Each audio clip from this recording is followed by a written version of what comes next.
and Sanjay ji and Pallavi ji and everybody else, the entire team. Thank you. Yeah. Thank you, Sunil ji, and thank you, Prakash bhai.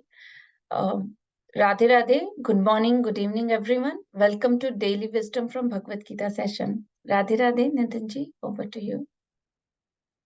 Radhe, Pallavi ji, and thank you, Prakash ji and Sunil bhai, for a wonderful session and a fascinating discussion, like always. Very warm welcome to all of you to today's edition of Daily Wisdom from Bhagavad Gita. Today, we are going to have a concluding session on the topic of Guru that we've been talking for the last 6 or so sessions, right? Half a dozen sessions that we have spent on 4.34. So we will continue on that topic today and conclude it and take questions around that as well, and basically conclude the discussion, at least for this part of it. We'll revisit it as the opportunity presents down the line, all the key topics. And let's get started. I'm going to share my screen. We will get started by invoking the blessings of God and Guru. So let me share my screen.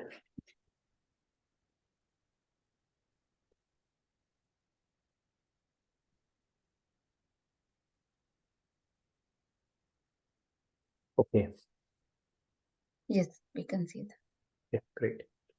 Gurur Brahma, Gurur Vishnu, Guru Devo Maheshwaraha, Guru Sakshat Parabrahma, Tasmai Shri Guruve Namaha.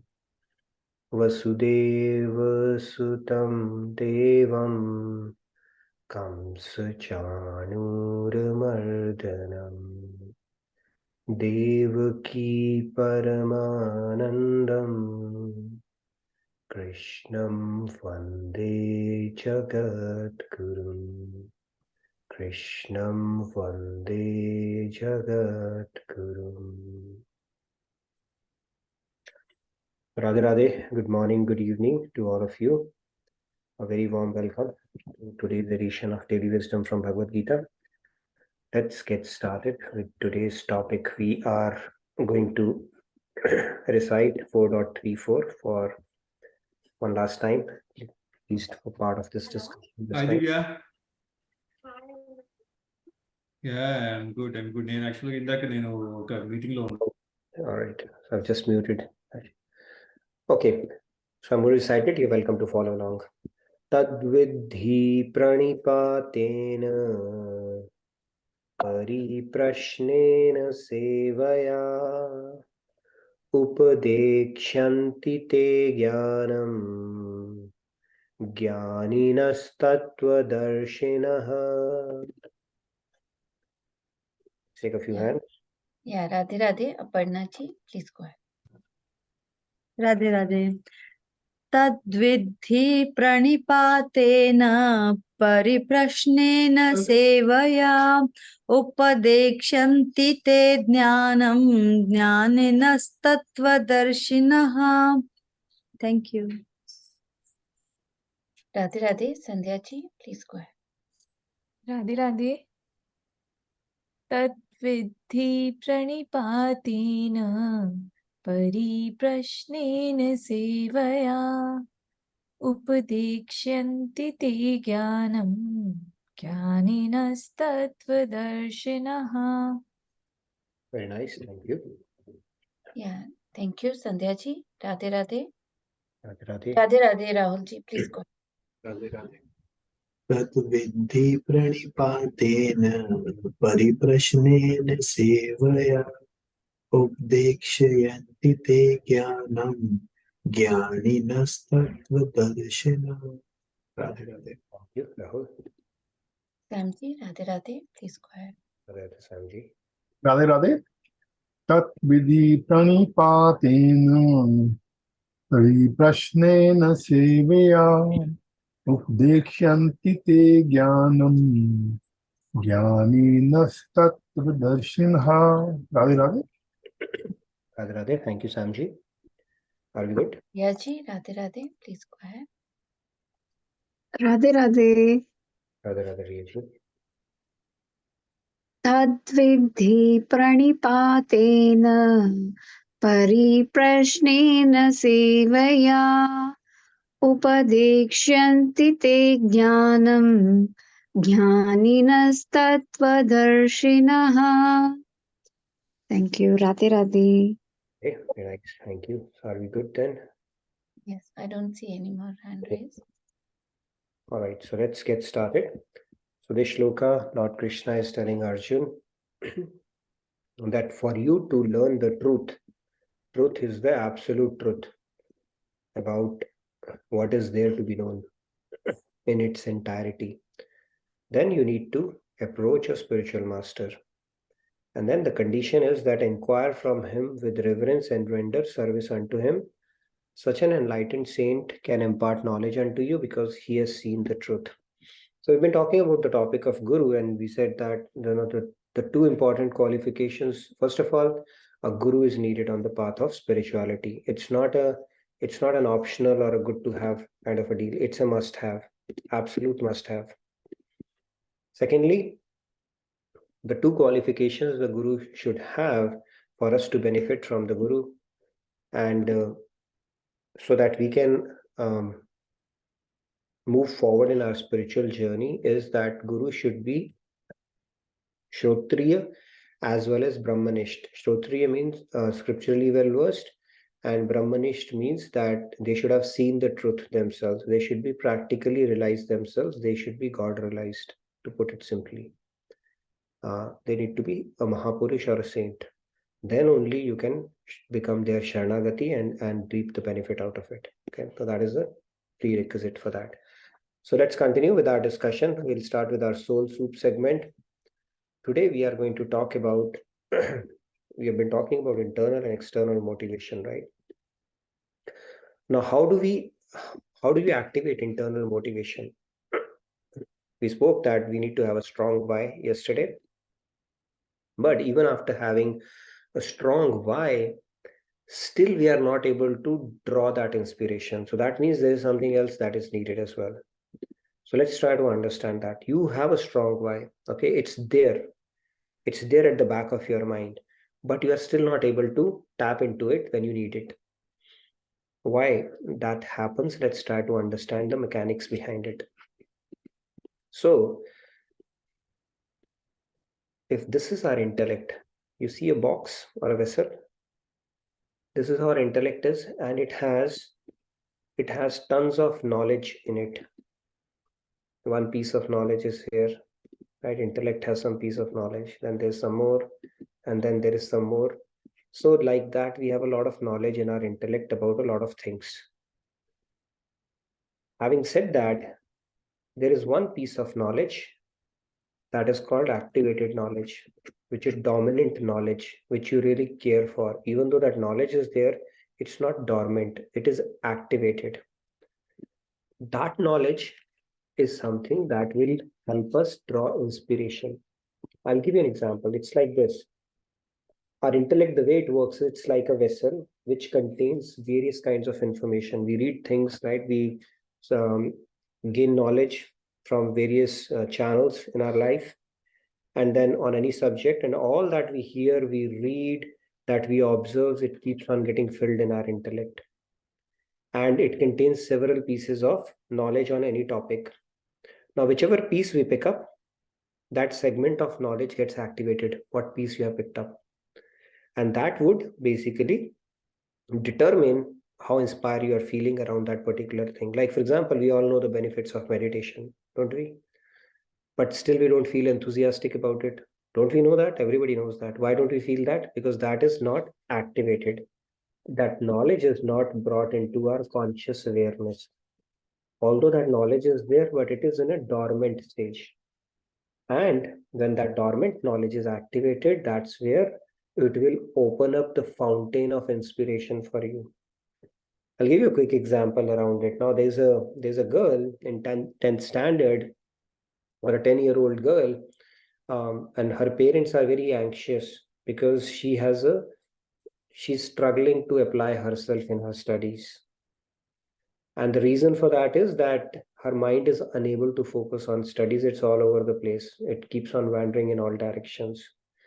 And the parents are also worried about that problem. The child is also worried about that problem. But the same child, when that child is sitting for her exam, she's able to bring her mind under control. Now she's focused on answering the questions to an extent without getting distracted with anything at all. To an extent that the invigilator has to come and snatch the paper away from her. So what enabled her? Now, because she's able to garner that concentration, because now her intellect was convinced this is something important. It is important. Did she not know it for the previous part, I mean, the rest of the year? Of course, but that knowledge was dormant. At that time, okay, I have to go out with friends, studies not giving me pleasure, and all those knowledge, those pieces of knowledge were getting activated. The knowledge that this is the super important thing for me right now was not activated, and that got activated only at the time of the exam. And that made the whole difference. I hope that's making sense. You understood the concept that I'm trying to explain here. So the key thing here is that activated knowledge, there are two aspects to it. Okay, for us to feel inspired, we have to activate two concepts. One is convince the intellect about the importance of something. That is the first one. And the second is keep the knowledge active by revising and revisiting it repeatedly. Chintan. Like the rumination, cow does. If you don't revise that knowledge, it will slip away and it will be lying somewhere remotely in your intellect. Although it's there, you have read it, you understood it as well, but it is not activated. You're not able to bring it right at the top of the stack and reap benefit from it. That is how our intellect works. So the key to motivation, first of all, we spoke about that it should be agnostic to external situations. It should be internal. We need to find the reservoir of internal motivation. And then for us to feel internally motivated, there is a way we need to do that. We need to activate that knowledge and repeat it in our head multiple times.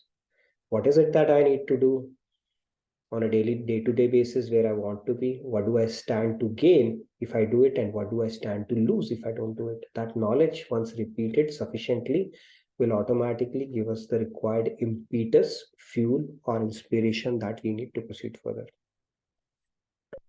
All right, so with that said, now let's move on to our topic of discussion today, like we always do. So let's get started. So we're talking about the topic of Guru.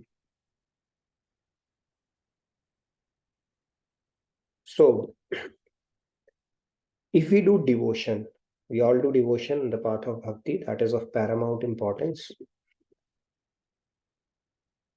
And then there's another aspect is philosophy, understanding the gyan or the basis behind that, right? So there is a philosophy aspect and then there is a devotion aspect. If you do devotion without philosophy, it becomes a mere sentimentality at that point. Okay, which is good, which is fine, but it has its own caveats as well. Now, on the other hand, if you do philosophy without devotion, then it's a mere intellectual gymnastic, speculation, or entertainment, nothing more than that. So both are important. Devotion is of paramount importance. It is needed. Because without devotion, everything is zero. Devotion adds that one before all the things that we do. But the knowledge has to be understood as well. It's very important to understand that. Now, if you've reached a stage where that's not needed, devotion comes automatically to you because that aspect is taken care of, that's fine. But typically on this path, we need both. Then what will happen in sentimentality, then you can make a lot of mistakes as well along the path, right? A lot of people, they fall for people, con men as well. You see something and you, in your emotional outpour, you fall for things, or you attribute the chamatkars as somebody's divine and stuff like that. So mere sentimentality can be fraught with danger, and mere philosophy is anyway nothing more than a spiritual entertainment, because it doesn't take you much too far in your spiritual journey. So let's continue. Now, how do we progress spiritually? This is the key question for us, right? That we are all confronted with. The reason we are investing time in Bhagavad Gita, or for that matter, in our sadhana, or we have picked up seva, the underlying reason for that is we all want to progress spiritually. That is our objective. And these are only the enablers or the means to an end. End is to progress spiritually. Because we have understood that it is important for us. It is important for us because we all want to get closer to joy, knowledge, bliss, peace, feel good about ourselves, become the better version of ourselves, realize the true potential that we are endowed with, all the good things. To enable that, we need to progress spiritually. There's no other way out. Okay? There's no other formula or a magic wand around it. So we all need to progress spiritually. How does that process unfold now? Let's look at it again from a Guru standard. So Lord Krishna has given that in 4.34. He's saying, take shelter of Guru. Tad vidhi pranipaten pariprashnena sevaya. Render service unto him and acquire tattva gyan. It's very important to acquire tattva gyan, which is the philosophical aspect that we discuss on a day-to-day basis. Then what happens? In addition to that, you need to do your sadhana. You have to do your sadhana as well, right? That personal rapport that you are building with your Lord or Ishtadev, that has to go hand in hand as well. And that personal sadhana aspect has to be added as well. And then finally, you will attain God realization, the grace of Guru, and will be blessed with the opportunity to serve God in Golok. Why God in Golok I'm talking about? Because if you look at it, Chaitanya Mahaprabhu has said, Jiver Swarup Hoy Krishner Nityadas. Bhakti is all about service. Service should be done from the beginning and continues even after God realization. And we are an eternal servant of God, but this is not an ordinary servant here. It's not a servant-master relationship that you would see in this material world, which is almost carries a connotation of being degrading, right? You are a servant and somebody's a master. This is a much more beautiful relationship in that sense, where God makes the one who is serving, he is willing to serve himself back. Okay, that kind of relationship. So when we are part of God, see, this concept again is very, very, what do you call that? We can understand it through logic only. When we are part of the whole, the part has to serve the whole. Don't we do that in our real world as well? We are part of the organization. If let's say you are performing an HR function or a marketing function or a finance function for the organization, that is just a part of the whole. What is whole? The organization, the enterprise. Whether it's a private company or a public company that you're working for, that is a whole. You're just one part or unit of it. So as part of that whole, what do? You serve it. What are you doing? You're serving them. As an employee, you're serving them. You're performing HR functions, you're performing marketing functions, you're doing finance function, you may be doing R&D, whatever you are doing. But being part of the whole, you are simply serving them. Why? Because that relationship is automatically established. You don't have to, it is automatically established. And then when you do that, you automatically get what you basically need, because you get your salary, you get your bonuses and everything. So when you serve the whole will provide for the part automatically. And so similarly, this relationship is naturally established in this case, because we are part of the whole. When we serve the whole, we will automatically get what we need. And this relationship, that constitutional position of continuing to be the part of God, continues even after God realization. The relationship with the Guru, how it goes, even after God realization, you work under the same Guru. He'll tell you the kind of sevas you will get engaged in for God himself. That is how this relationship goes. I don't know what kind of tasks are assigned there, but then again, you will work under the guidance of your Guru only after God realization as well. That is how perennial or eternal that relationship is, even after God realization. So that is why when we build sanskars of seva, the devotee does not care. They say that we'll make the journey so beautiful that we don't care when the destination comes. Why? Because you are doing seva right now, and even after God realization, you will do seva. right? The only thing that would have changed is now your consciousness has changed, you've gotten an upgrade. And you don't have to, you are not worried rather, but you are not afflicted with the material imperfections at that point. So that is the change that would have happened at that point. Now, when we talk about Tattva Gyan is super important, because without Tattva Gyan, we will not even understand what are we doing here. It's like we are running madly in some direction and we have no clue where we are running or why we are running or how far we need to run or whether it's the running that we are doing is even worth it or not. All those concepts only Guru can tell you, right? Only Guru can tell you the true perspective about the world around you, right? Who else can tell you that? First of all, he'll tell you who you are. You are a divine soul, not this body. Guru tells you that you are eternal. You are not going to die. There's nothing to be worried about death. We have died so many times. That is shedding the gross body. We are not going anywhere. Then he tells you who's your permanent relative, sambandhi, so to say. Then he tells you the true swarup of the material relationships that we think at the back of our mind without having thought about it in depth, that these are my associates which will continue, forever with me.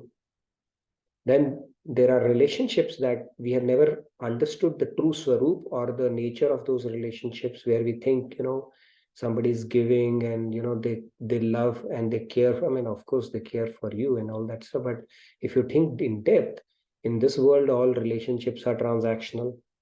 It's like I do this for you and you'll do this for me. That ledger and what you call that credit and debit, withdrawals and deposits, as long as they are balanced in any relationship sustains itself. Whenever there's a bit of an imbalance starts happening, the relationship starts crumbling. So all these concepts we are not even aware of, even though we have lived so many lifetimes and we have experienced so much with regards to relationship and so many bittersweet experiences we have had, but we have not understood how the world operates and the true nature of the world around us, the impermanence of it, and how everybody's on their solo journey like a lone mountaineer, and the only thing that accompanies us is our spiritual merit. So all these concepts are told to us by Guru, because this knowledge is divine in our scriptures. So unless we have a Guru, we will not be able to understand this knowledge at all. And if it is something that is imparted to us, and with Guru's grace it is clicking to us, it's a huge benefit. And without Guru, what would we have done, right? We would have continued to second guess ourselves related with regards to how things are, how life is, what am I supposed to do, whether what I'm doing is right or wrong, whether what I'm doing is something I should do more of or less of. We'll have no clue at all. How do we get this understanding? Or only through a Guru. And that is the importance of a Guru, significance of a Guru. Otherwise, we continue to live in ignorance, in darkness, and ignorance is not a bliss, definitely not a bliss, because spiritual principles, like material principles, they do their things. We are already stuck in the cycle of life and death because of the karmic backlog that we have accrued. And unless a Guru tells us how do we break away from this matrix, we have no clue whatsoever. That we are stuck in a matrix and we are happily playing along. Not happily, but in ignorance, we continue to play along. So these are some of the things where Tattva Gyan is important. And then, but we need to get Tattva Gyan by taking shelter of a Guru, putting our intellect at the lotus feet of Guru, and render service unto him. Service is also an operative word. Okay, this is very important. And I had explained in our previous session, why this concept of seva, service, we talk about. This seva, the principle of seva is important. I will take a session purely on grace and surrender. Now, the way it works is God's grace comes via Guru. Okay, God's grace comes via Guru, because the true Guru is his representative only. Now, the Guru has to grace you. Now, can Guru grace you whimsically? He'll pull out a bag and start bestowing grace left, right, and center. Then it will be very whimsical. So Guru and God, they follow a certain rule with regards to distributing grace, or they are causelessly merciful. That is one thing. So grace is always there. But the special grace of Guru and God is reserved for people who follow a certain rule or have an eligibility around it. So they cannot distribute it just like that. So let's say there's a guru, you have established a relationship with a guru, and he wants to grace you. Guru is always willing to grace us. Okay, that is the sole purpose of guru coming in our life. They come in our life so that they can grace us and keep on gracing us until we reach the goal of our life. Now, if he has to grace you, what's stopping him from gracing you? He can come and grace you, but doesn't work like that. They follow a rule because it's a perfect creation of God, right? Everything follows a rule. And that rule is the way you surrender to the guru, then accordingly, proportionately, he can grace you. So when he wants to free up his hands to grace you, what a guru will do is, guru will give seva to you or enable seva for you. Because when you do seva with the Sharanagat Bhav, then you are opening up his hands. So that is the Mahima of Guru. Basically, they facilitate the process of giving grace to you. It's like, I want to grace you, give me an opportunity to grace you. Now, how does you give an opportunity? By doing seva. So he'll create a platform for you. And the more seva you do, the more Sharanagat Bhav, the more surrender you develop, the more grace he's willing to give to you in accordance with the rule of God. Yes, Sandhya, you had a question? Go ahead, Sandhya ji. Can we say that it is like surrendering is equivalent to getting a vessel, like a whole-less vessel prepared so that the grace can be held? And you can think of it that way as well. It's surrendering. When the more we surrender, all the things are happening simultaneously, right? Your antakaran is getting solidified. Antakaran gets purified means your vessel is getting prepared. And when your vessel is getting prepared, of course, the grace can flow into it as well, right? If you give let's say you want to get milk, and the vessel that you're presenting to the milkman is dirty, then the milk will curdle. So yes, when we surrender, Guru will enable, part of that will be cleansed, and that much grace, you gain that eligibility to receive that much of grace. So our vessel has multiple problems. Okay, first of all, it is dirty. Then it has a lot of leaks in it. Then the direction is also upside down. So Guru will do all the things. He will first correct the direction of your vessel. Then he will plug the holes so that then when the milk is poured, you are able to retain it. And then he will clean it as well so that when the milk comes, it does not curdle. So all that Guru will do for you. Okay, that is the beauty of, that's how beautiful that relationship is. So he's working on you. We think we are doing seva to God, to Guru. Actually, it's Guru who's doing seva for you. Okay, if you think about it. So Guru is saying, okay, I'll grace you also, I'll do your seva also. You just work on yourself. That's about it. And one of the, the platforms that Guru enables for us is to do seva. That is how it works. Okay. So now I hope you understand the criticality of doing seva. Seva is not something that we are doing for the Guru. Seva is something you are doing for yourself. Who is the biggest beneficiary? You may think that Guru has created some work and they need help from us. They need money from us. They do want their, YouTube videos to be liked so that they become popular. No, they don't need anything, to be honest. They just create work for us so that it's like, help me, help you. Okay, this is exactly how this process unfolds. They don't need anything. When Maharajji built Prem Mandir, I'll tell you, when he built the Prem Mandir, he would go around like with his jholi to ask for chanda. Chanda, that okay, put in whatever you have, 1 rupee, 10 rupee, 100 rupee, 1,00,000 rupee, whatever, like that he will go around. Now you might think, okay, he needs money for that. Now, Guru, just think of who Guru is. Guru is a saintly personality, right? So when Guru is a saintly personality, then Kuber and all are already under them. Okay, that they have the power of God. So Kuber, who is the treasurer, right, Khajanchi, so to say, is under him. What's the big deal of building something, right? They will desire and it will happen, but that's not the idea. It's like Ram Bhagwan, if he had to create a bridge, he could have done it. He could have desired, and with one arrow, he would have created it. But he did not do that. He gave opportunity to the Devatas who had descended as, monkeys and bheel and all the squirrels, there's seva opportunity, so that they do seva, purify themselves and uplift themselves. So they create seva opportunities so that everybody can participate and uplift themselves. So Maharaj Ji used to say, temple will anyway be get made. Okay, but now you have an opportunity to, purify yourself and be part of something very, very beautiful and uplift your spiritual journey. That is why Guru creates seva. That is the whole objective of it. Right? I'm telling you, you might be thinking about, oh my God, divine stress is created. How many funds are needed? We need money.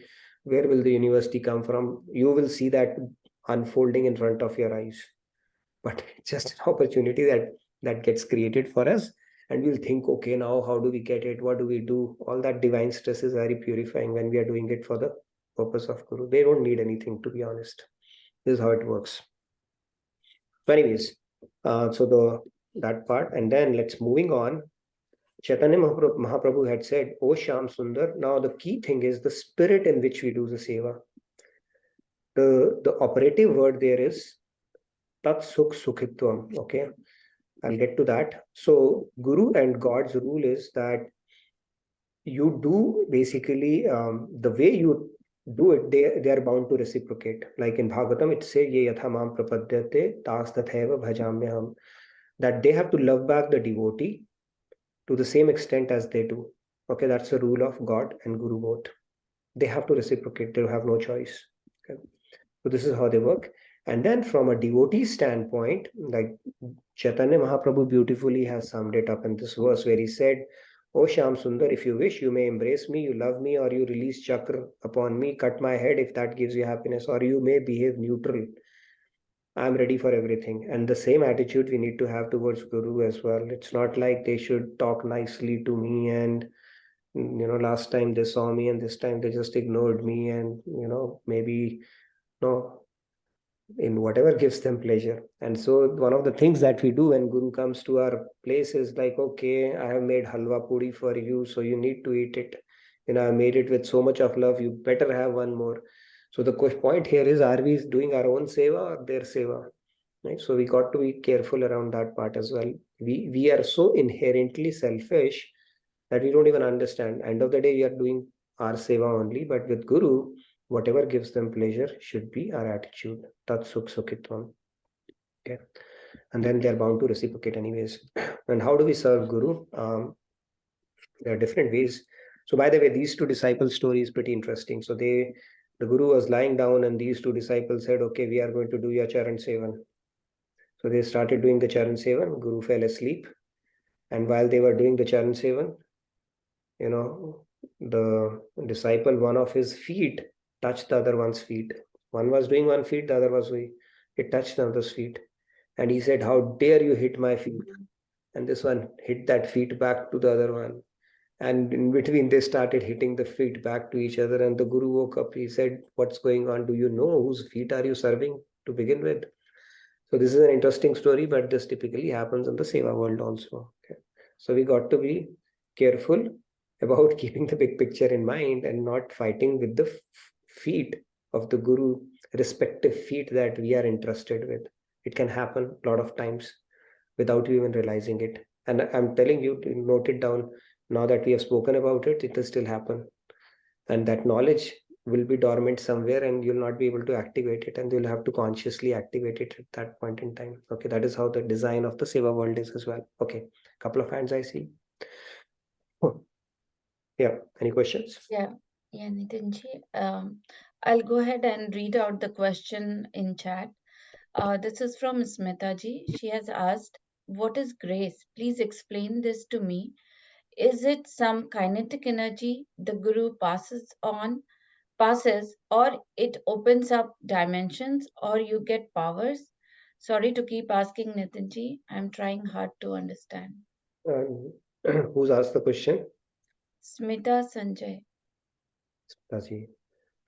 Yeah, grace, it's definitely some form of energy only. I think it's a potential energy which gets converted into kinetic or mechanical energy when it flows. But grace is something you receive and then the magic happens. Okay, so it's like something like this. If there is something you heard, let's say you heard something in Bhagavad Gita today. So it was theory. You heard something, okay, it kind of made sense. And tomorrow you wake up and it has become your realization. That means it has become wisdom. You just know how it needs to be implemented or what it means. It's not no longer theory. How did that conversion happen? That happened through grace. Now, how do you define that? Okay, so that's the God's way of doing his magic inside you. Okay, that is called grace.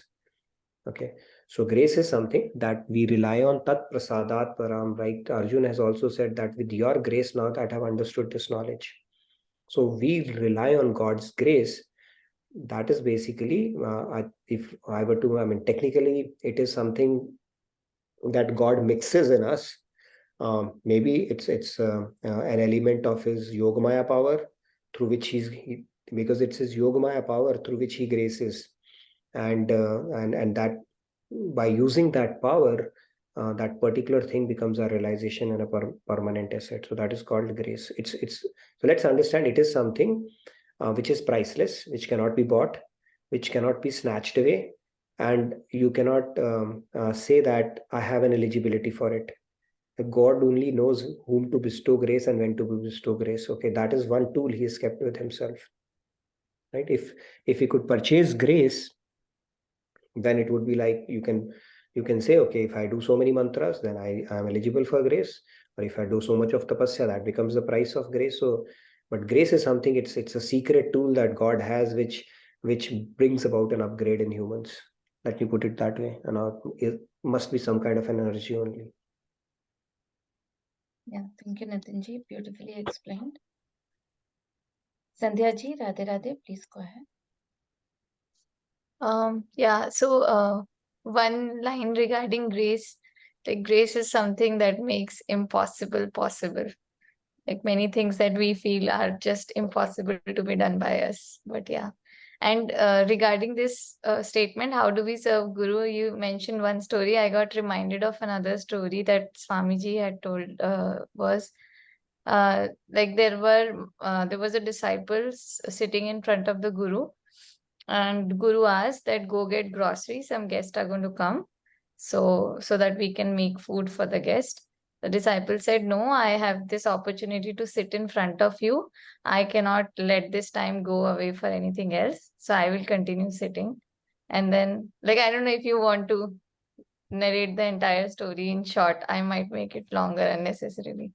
No, you can complete that. So yeah, point here is even when you think about it, Guruji is sitting in front of you. Now you have to listen to lecture because you're getting a lot of anand in lecture, right? You're understanding Tattva Gyan or you're enjoying the satsang. But then there is some task, some menial task. You have to clean the floor or get some setup ready for kids or youth or something like that. And you have to do that sacrifice. Now, which one would draw Guru's grace? The fact that you are sitting and relishing Guru's, looking at him, or the fact that you have sacrificed it, your own pleasure for the sake of doing some task? Of course, the other one. So Guru might be looking at you, but he might be gracing somebody else. We don't know their principles. It's a very sukshma, subtle thing. But it is a journey. It is a journey of nishkamta. Right? We talk about tat sukh sukhitvam. Nishkamta means we do things for the sake of Guru, not for our sake. So when we get into seva, we really have to question and keep challenging ourselves. Am I doing it for myself or am I doing it for the Guru? Right? Some people start saying, oh, I want to do this, I want to do that kind of a deal. So whatever Guru, it's like whatever you say, whatever is required to be done, that attitude needs to be there. Whatever gives you happiness, whatever gives you pleasure, I'll do that. That attitude is needed. Yes, Himanshu, you wanted to add something? Yeah. Himanshu ji, Radhe Radhe, please go ahead. Radhe Radhe, everyone. Yeah, I just wanted to say that Swamiji says that in the last few lectures also we studied this, that if we want a guru, we don't need to go and search for a guru. We have to create our own vessel. And so when someone asks like how does that grace will come to us. So like for anything, the guru or God creates that inspiration within us, right? When we have that kind of intention. So the most important thing I think is the faith. And just like by getting the Tattva Gyan, if we have the faith, we will be firm with our seva. So I just want to say that if we are humble, then God obviously is inside us and He knows everything. Then automatically He will give us the guru based on what bhav we are carrying. So if we have the bhav that no, we also want some of the things in return, then we will get that kind of guru.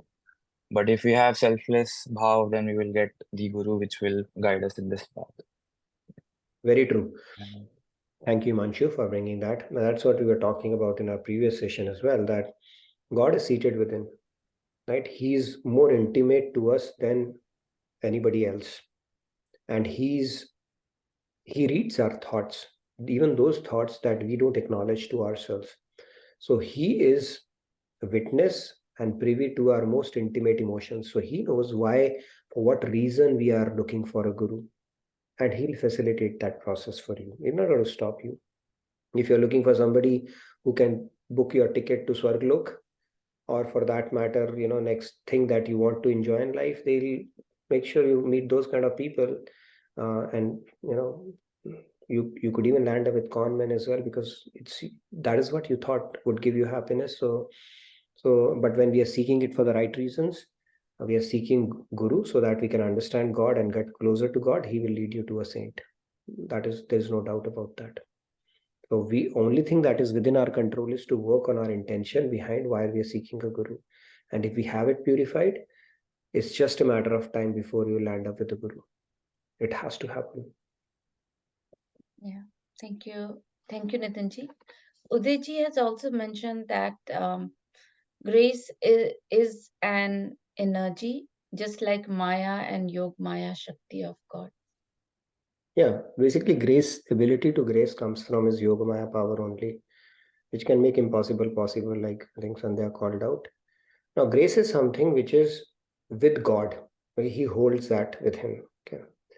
Now, in the real world, let's say somebody has something. How would you get that from him?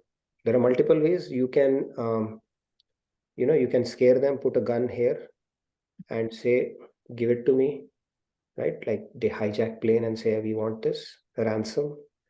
That is one way. Second is you can overpower that person and snatch it from them.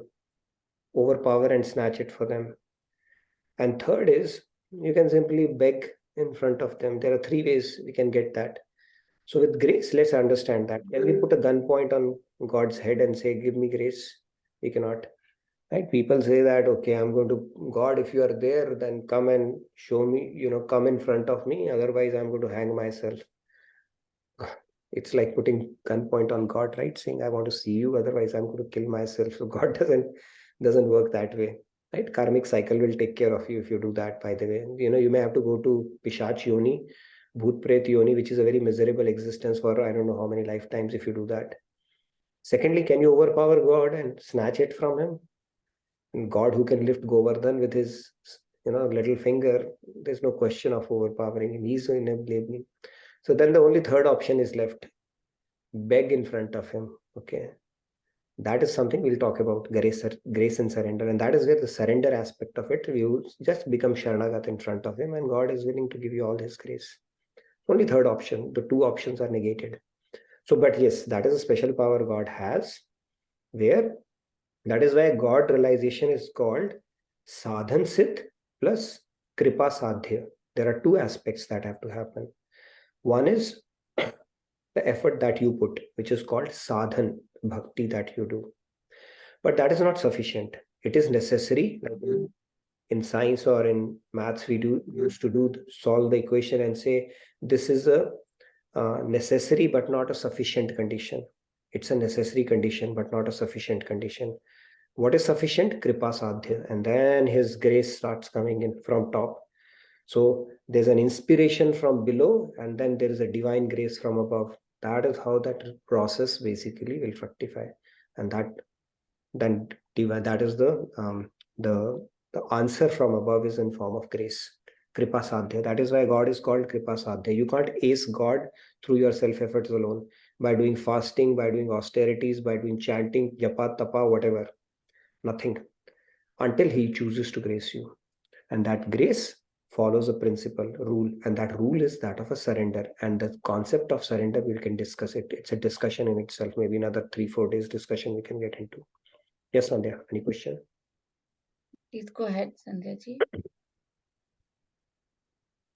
Just one more thing, like more than us seeking grace, God and Guru are much, much more eager to give us grace. Like just like an intelligent father, they want to share it with us. And it's just that we are not becoming eligible to receive it. That's the only limiting factor.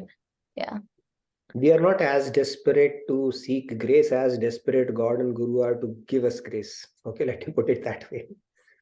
Okay, so we are not able to match up to their desperation just because of the fact that we are too busy holding on to our unworthiness. Too busy. That's how it is happening. Yes, Shweta ji. Please go ahead, Shweta ji. Radhe Radhe. Radhe Radhe, everybody. I have a question, Nitinji. So, do you place service above everything like devotion, love, sadhana, knowledge? Service to your guru is above all these factors. True. They are not as significant as the service. If you render service, everything will be enabled by Guru. There's a story of, I forgot, I think Ramakrishna Paramhans, he had told his disciples that, the water is coming out. Yes. It's flooding. Go stop it. Right? Somebody came back. So, okay, we tried to do that, but there's a lot of mud, this and that. One of his disciples, he went there and then Guru just went off, Ramakrishna Paramhans. And then he said, where is that guy? In the night, he remembered that, okay, I didn't see him. And this guy, one of his disciples, he was trying to stop the flow of water. And of course, he was not able to, right? The flow was too much. So he simply lied down. He put his body there. That is the seva, Sharanagat Bhav he had. He put his body that whatever I can, this is the best I can do. So Guru called him, right? He asked his disciples, get him there, and then hugged him. That was his Sharanagat Bhav. And then the knowledge was revealed. It was given to him as a gift by Guru. So if you do seva with a Sharanagat Bhav, knowledge and everything will automatically follow. That seva is the highest thing, but it doesn't work that way for regular people because we need a lot of intellectual conviction and convincing ourselves to get to that Sharanagat stage. That is why knowledge is important for us. But if truly speaking, if you get Sharanagat like that to a Guru, knowledge will be given to you like a gift. You don't even have to acquire it from anywhere. It will be like gifted to you, just like that. Everything. Thank you. Radhe Radhe. Radhe Radhe. Even it says, right? We talk about sadhana and seva. Both are important. Right? It's like, which one would you prioritize more, food or water? Both. But whenever there's a conflict between seva and sadhana, seva takes precedence. It will take longer, but then you'll get higher. Okay, this is how it goes. Because you are sacrificing something there when you do seva. You have to let go of some part. And because sadhana also beyond a point becomes self-seeking. It's a selfish desire. You start getting anand. Right? You will start sitting in samadhi and relishing God's bliss and his leelas. You don't feel like getting up. Who wants to deal with the world and pick up fights and hear all these bickerings about each other in the seva world? He didn't do that. This person is mean.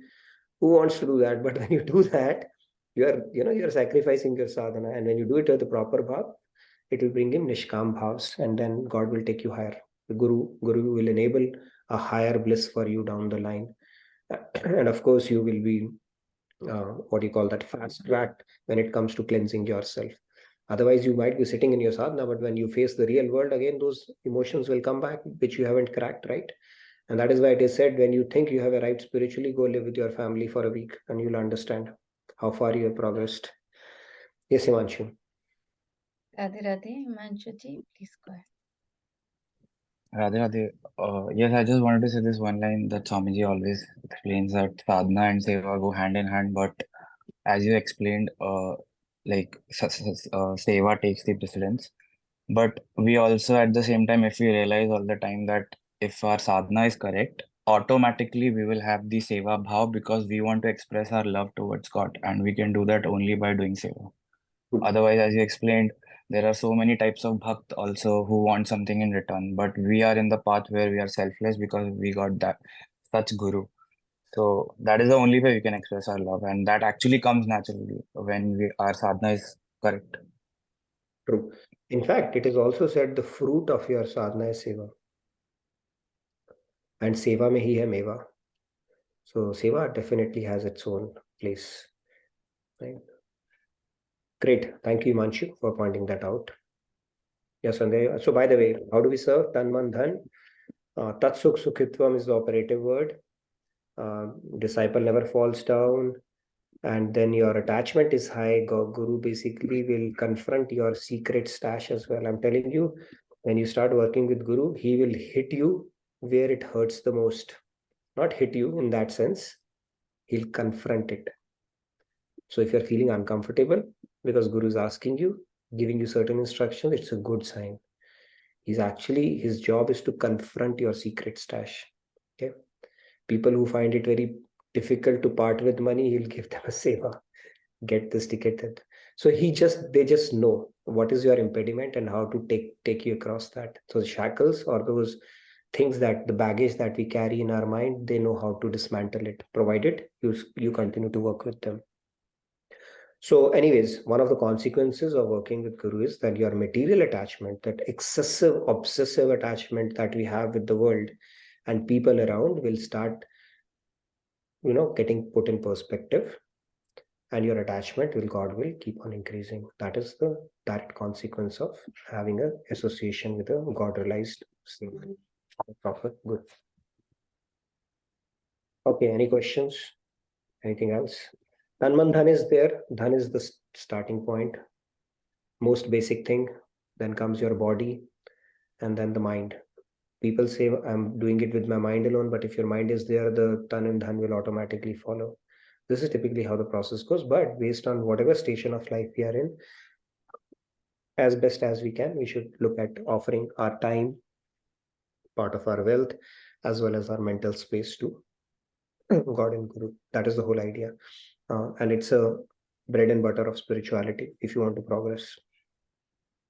Any questions? Sandhya ji, please go ahead. Yeah, I was just adding to what Himanshu ji had said. If we are doing sadhana properly, we will naturally be drawn towards seva. Similarly, if we are doing seva with the right intention, that itself will become our sadhana. So it's like very true. Very true. It's very true. See, seva gives you such a huge opportunity to progress spiritually. But if we have forfeited that opportunity and still get stuck in trivial things, even while doing seva, then it's what a loss kind of a thing. So it's better to have your Tattva Gyan rock solid even while doing seva, so that you can get the maximum benefit out of it. Otherwise, there's always a pitfall. You can get stuck even in seva, right? Not in seva, you'll keep on progressing, but the pace might be slower because now you're getting stuck into the same problems that we face in our regular life, right? Backbiting, finding faults, getting upset, picking up fights, stuff like that. And though seva world is designed to make you feel a little uncomfortable. Every ser has a sawa ser, okay, in seva world, trust me. And they will know how to push your buttons. And if you've not found one, then God is not being merciful to you, okay? That is how it goes. You keep on cracking it and you keep on progressing. So the formula to progress spiritually, Himani will come back to you, is basically, and I love this bhajan, Karam and Dharam we talk about, right? So Maharaj Ji in his bhajan has said very beautifully, maybe I can sing a few lines later today. Karm hai unki nishkam seva, dharma hai unki ichha mein ichha. That's about it. And there's nothing more to be known. So Maharaj Ji's bhajans are so beautiful that it is loaded with Tattva Gyan. So the Lakho Mehfil Jahan mein is that bhajan, and one of the lines is, this is Karam, this is Dharam, and you don't need to know anything more than that. Yes, Himani. Himani ji, Radhe Radhe, please go ahead. Radhe Radhe. Nitin ji, you just mentioned that Guru will give you seva where it like hurts the most. It's most like I can uncomfortable. say hurt the most. He will confront your secret stash. So I was wondering, like, is it necessary to do seva where you are uncomfortable, or like if you just do it in an area where you're comfortable, you will keep on progressing towards God realization, or you have to go towards uncomfort? That's See, compulsory. when it comes to picking up stuff, of course, what you are good at, you would like to bring it to the table, right? I get that. But let's say Guru is trying to raise the bar. If it is directly coming from Guru, then there might be a reason behind it. Mhm. If it is you have a choice, you're working with 10 of people, then I would not. I would rather focus on the stuff that you think you can offer. But if for something is coming directly from Guru, then there's a reason for that. You have to think it that way. I see. And you are That in a we vibe. don't know. Yeah, sorry to interrupt. That we don't know basically. If it's coming from Guru, then we don't know basically why. So then you have to take a call. I see. Okay. Radhe Radhe. Guru will typically basically give you sevas and tailor stuff that so that you can progress around a lot of stuff. It can happen, but it's directly. You have to be 100% sure it's coming from Guru. If it is coming through different layers and stuff like that, then it's better to engage in sevas that you think you can do justice to and do the best at, kind of a deal. Yeah. Got it. Yeah, there's a question from Manisha ji. Mhm. She has asked, can grace be taken back once given by Guru or Bhagwan if unknowingly we were making any mistakes? I don't know. It's a good question. Grace can be taken back or not. Grace once given is for forever. I don't know. See, then if we do spiritual transgressions, then of course our journey is put back. So does that mean that grace is still there? Maybe you're not able to realize it there in that point, right? So I don't know how that works, but that means basically you could see, even when you are in bhav bhakti and you have not realized God, there is always a danger that you can fall down. How do you reconcile it with the concept that God says, I'm going to preserve everything for you? Maybe he preserves it, but then as a probationary period or some kind of a teaching, then you have to go through certain lessons again. So we got to be cautious about it. It's like a hand is there in front of you forcefully. We don't take our head off it, right? Okay, your hand is there, but I'm going to remove my head from below your hand. Those kind of things can happen. We have free will, right? So we got to be careful about the choices that we are making and then the kind of chintan we are doing and stuff like that. I would say a bit of responsibilities there as well. But Guru, once they hold your hand, they don't leave you just like that. They may leave you so that you can learn your lessons in between, but then at a higher level, they will always take care of you. And once they've held your hand, they will take you across the material world. They will not leave you until you have completed your journey. Hope your question got answered, Manisha ji. There's one more question, Nitin ji. Madhu ji has asked, sadhana is bliss, and yes, I don't like petty bickering. And every day in the family, I feel gets disturbed by people around, and sometimes those problems are seeds that would have sown before. This vicious cycle makes me feel I can never escape this world.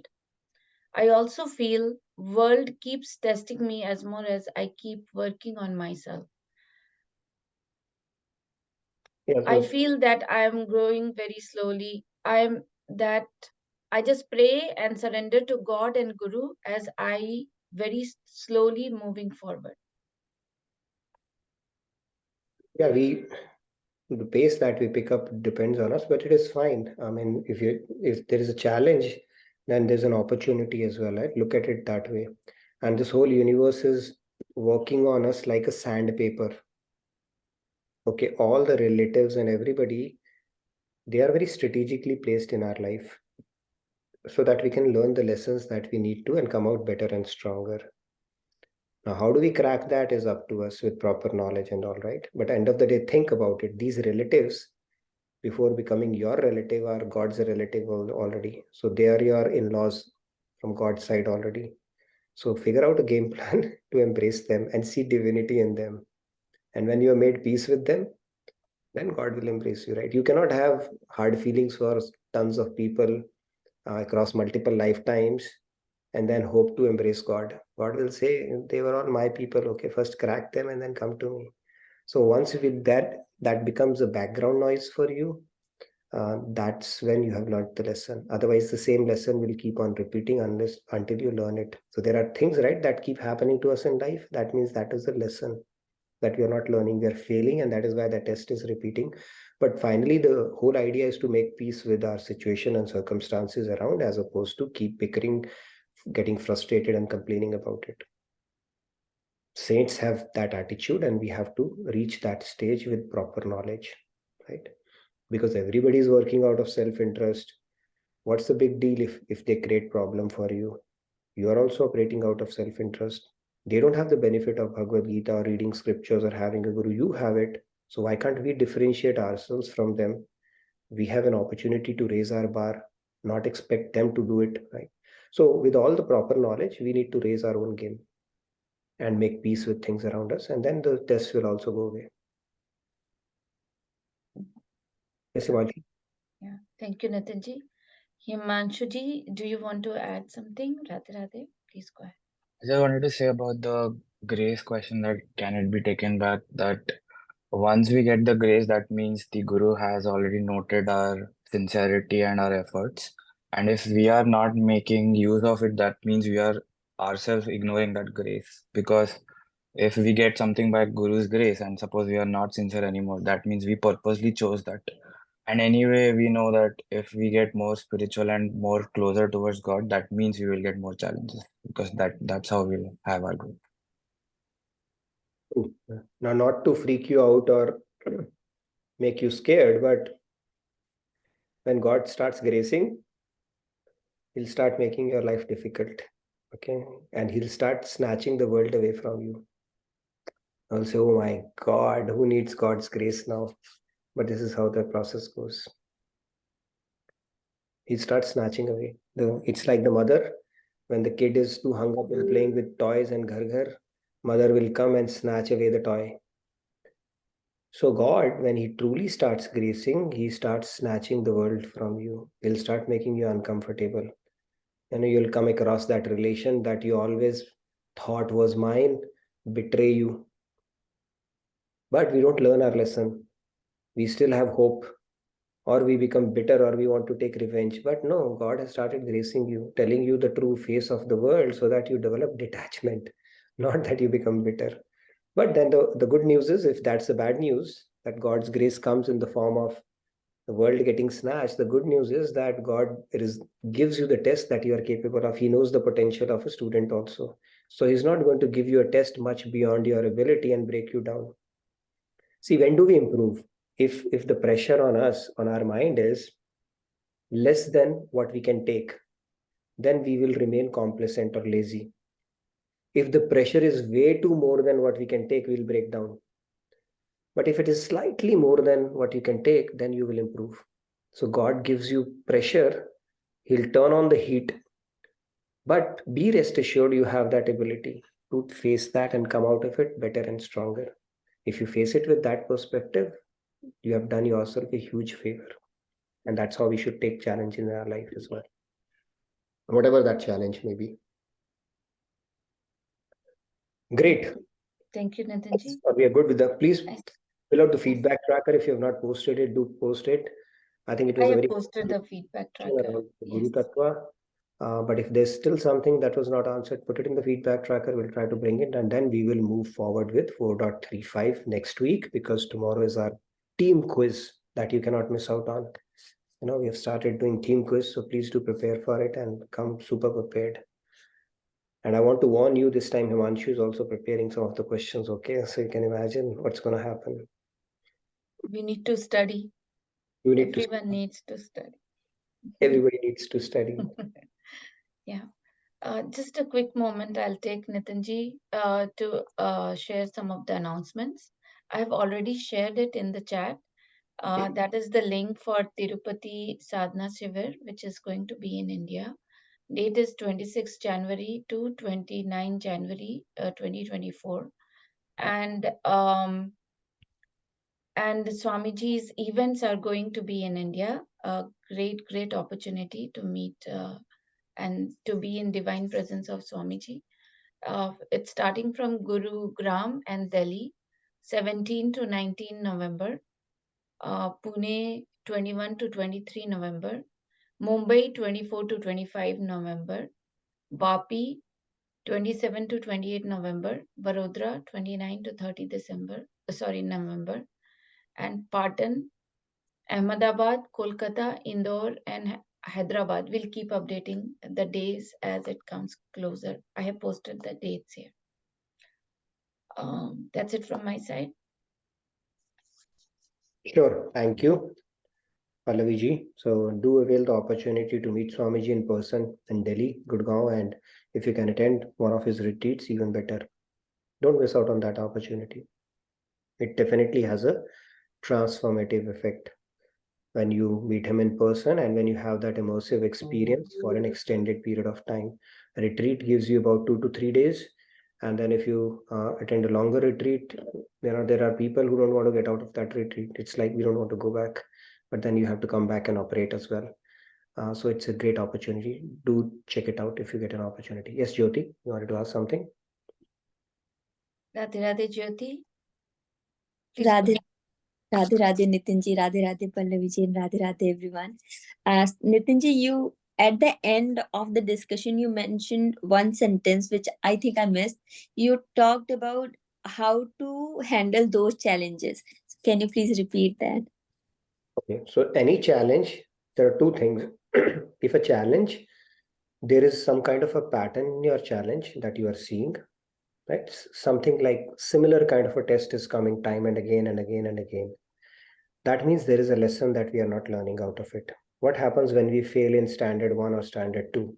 We are made to repeat it in our class also, right? In school, they say you have to repeat this grade because you failed in it. Similarly, when God sends tests our way, if you are not learning the lesson, that those tests will keep on repeating. And something that bothers you is the lesson for you. So that's one part of it. The second is the challenge that God throws our way is definitely within our ability to surmount.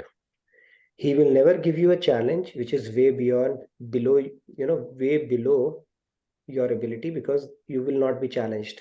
Or he will not give you a challenge which is way above your ability, because that may break you.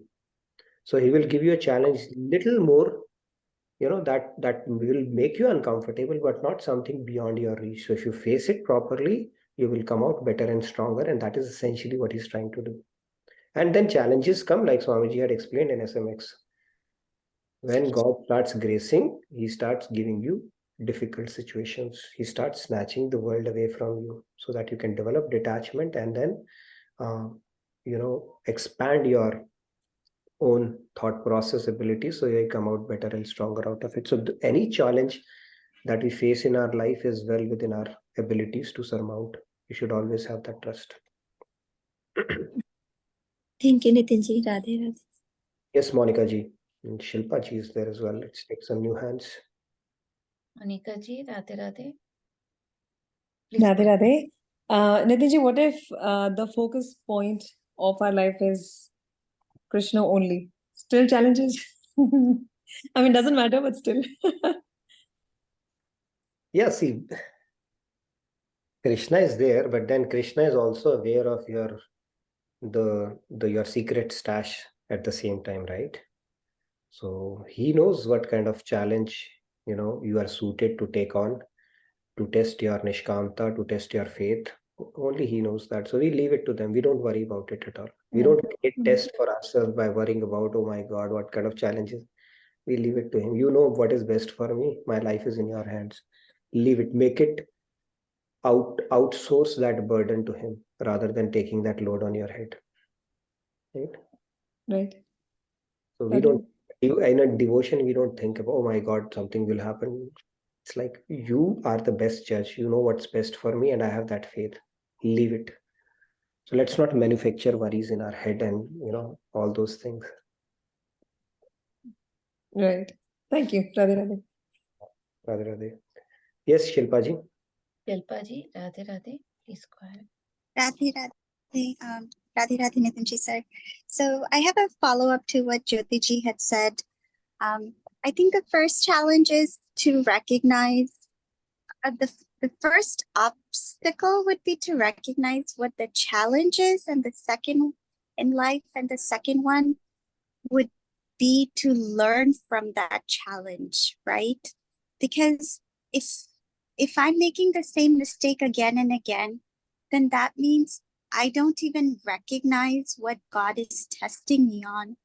and I'm making the same mistake again and again. So I don't even see, I'm not even able to see what is the test question in my life, right?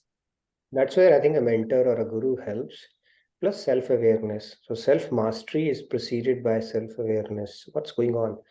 And there's also a saying which says something that bothers you is the lesson for you. So just see, are you getting stuck in some kind of a thought pattern that is bothering you repeatedly? And that might be something, there might be a lesson out there, maybe to let go of that thing, maybe not to overthink that thing, I don't know. Or maybe take help or counsel from your guru on that particular situation. But if you have self-awareness, if you simply have that witness consciousness around what's happening to me, and is there a pattern I'm seeing here in this kind of a thing, right? Then I think that will give you a lot of answers yourself. So we need to harness that skill to see what is happening in my life. Am I seeing a repeat pattern kind of a deal? I'm telling you, I'll tell you my own example. You know, in my professional setup previously, I would shy away from certain kind of work. I would look at changing projects. I would look at changing teams. I would look at changing bosses. An initial part of my career where I would have to avoid a situation where I have to, come in front of people or to present something or to do some design discussions or to do any presentation. I would hate that, right? And that battle continued. Now when I'm reading this now, I understand, that was a lesson for me. If I had understood it earlier, I would have cracked it earlier.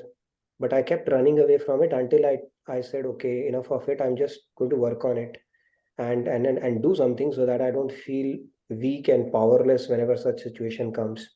And then that test went away. But now when I reflect back and I understand, if I had that awareness, then maybe I could have tackled it differently. It took me a lot of years to get out of that point. I would always find excuses to run away from that kind of a work. But it kept on coming on my face always. So now when I know that was the lesson which I was not able to crack. So similarly, if you have some kind of a, see, the benefit of hindsight we don't get. But with awareness, we could start deciphering and cracking some of these things which are repeatedly happening around us. Okay, so you were able to put the patterns together that it wasn't the boss, it wasn't the project, it wasn't the coworker, it was me. Okay, so if I am able to put multiple situations together, and then I'd have to do self-reflection on my behavior for multiple situations. So you have to, is something emerging out of it or not? And how can you take control of that? Yeah. Okay, thank you. Thank you. Some people complain, why do I get the bad boss? Why do I get the worst neighbor? Why do people, my friends always are mean to me and they take advantage of me? These are all narratives that our mind is creating. There is always something you can do about that you're not doing or you're not taking control of, and playing a victim card in your head. As long as you will continue to play that victim card, be rest assured you'll continue to be a victim. Okay. So if I look back at that, maybe God was preparing me to, start learning how to talk and how to present so that I can do Bhagavad Gita sessions. I didn't learn that. Okay. It took me a lot of time to crack that code, but everything is happening for a reason. Okay. So that much it. Thank you very much. Okay. Yes, Rahul. Yeah, Rahulji, Radhe Radhe. Thank you for waiting. Radhe Radhe. Just wanted to remind everyone about tomorrow's Kahoot, that you might also get inspired to attend one of the shivers of Swamiji in India. So you might see a video glimpses of that.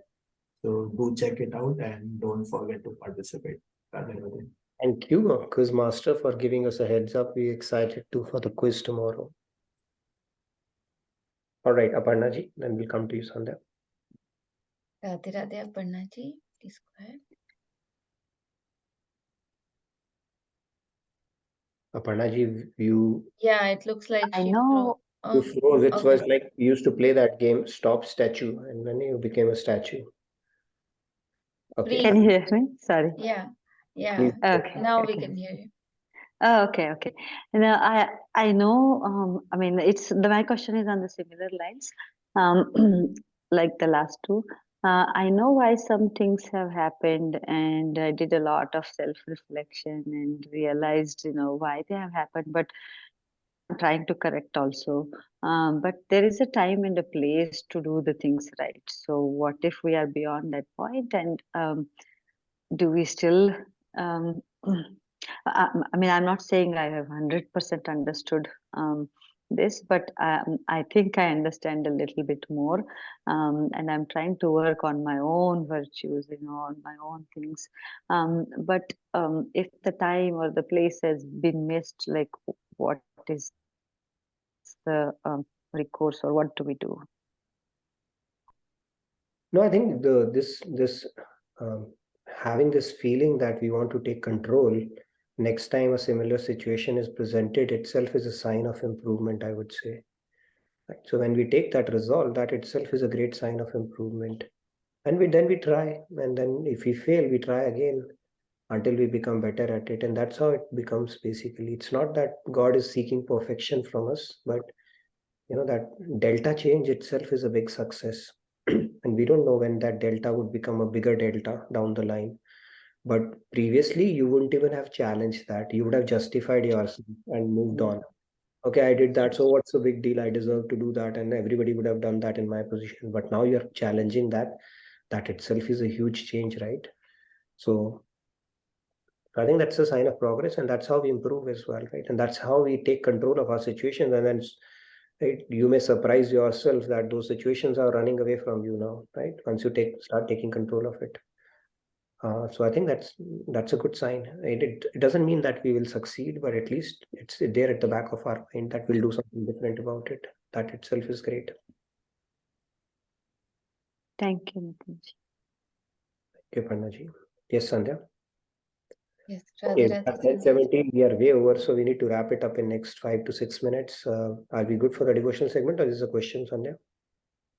Oh, I have raised hand for the devotional segment. Okay, anybody else who's there for the devotional segment as well?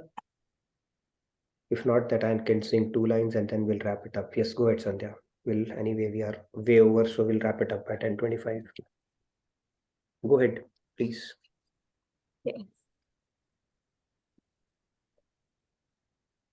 Yes, I'll just sing this bhajan, and the meaning is written in English below the Hindi lines. Okay.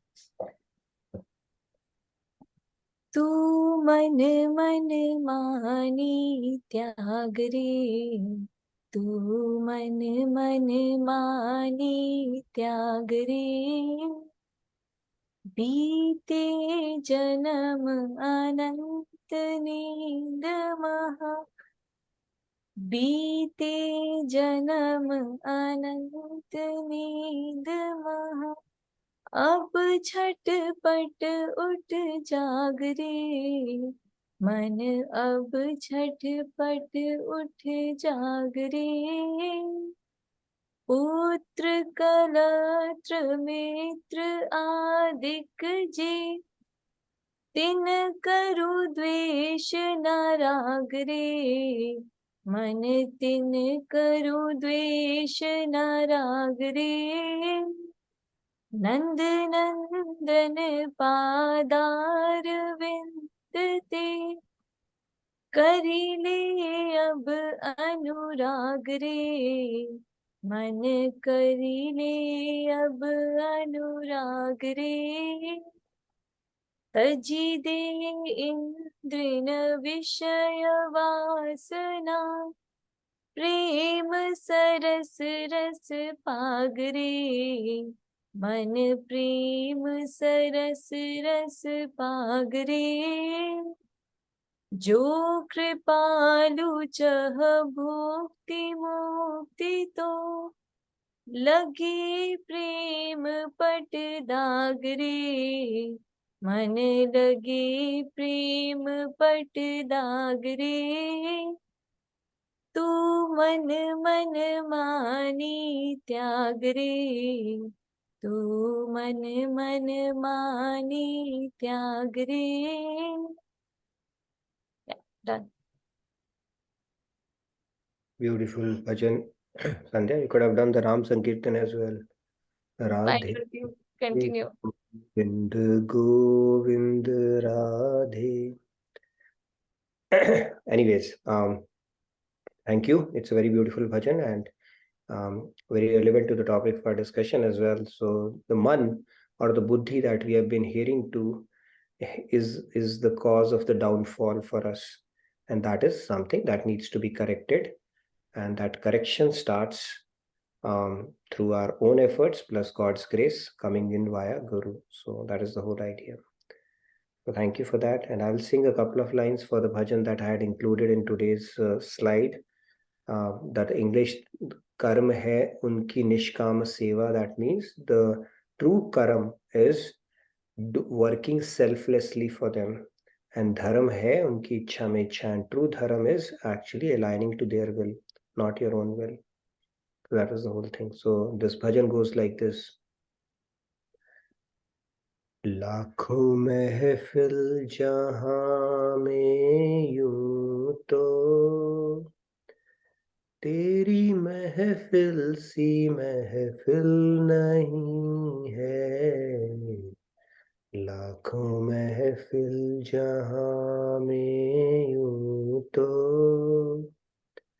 तेरी महफिल सी महफिल नहीं है, कर्म है उनकी निष्काम सेवा, धर्म है उनकी इच्छा में इच्छा, लेने वाला बड़ा भोला भाला, ब्रज के रसिकों में शामिल नहीं है, लाखों महफिल जहां में यूं तो तेरी महफिल सी महफिल नहीं है, Radhe Govind Govind Radhe, Radhe Govind Govind Radhe, Radhe Govind Govind Radhe, Radhe Govind Govind Radhe. Okay, thank you everyone. Hope you enjoyed this session of the Guru series, and we will continue forward, and all the best for the quiz tomorrow. Look forward to seeing you tomorrow. So Radhe Radhe, good night, good day from my side. Thank you. Thank you so much, Nitinji, for such an awesome session. Thanks to all of you. Stay blessed. See you all tomorrow. See you all tomorrow. Radhe Radhe.